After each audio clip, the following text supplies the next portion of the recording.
بێت مەسرور بارزانی دووپاتی دەکاتەوە لە هەرێمی کوردستان کار بۆ حکوومەتێکی بەهێز دەکەن و لە بەغداش دەبێت کورد لە بڕیارە سیاسی و چارەنووسازەکاندا هاوبەشێکی ڕاستەقینە بێت.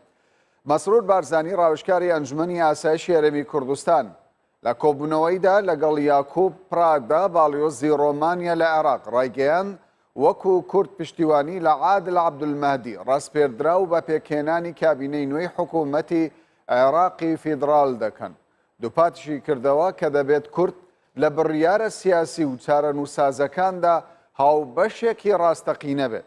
هەر لەو کۆبوونەوەیە دەباز لە دووە هەڵبژاردننی پەرلەمانی کوردستان و پەیوەندی نێوان هێزە سیاسیەکانی کوردستان کرا.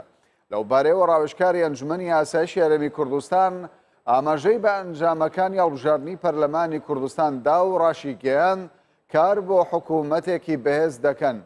لەو بارەوە باڵۆزی ڕۆمانیا لە عێراق ڕایگەیاند ئەوان کوردستانێکی بەهێز و یەکگرتوو وەک بەشێک لە چوارچەوەی استراتیژی سەقامگیری لە عێراقدا دەبینن.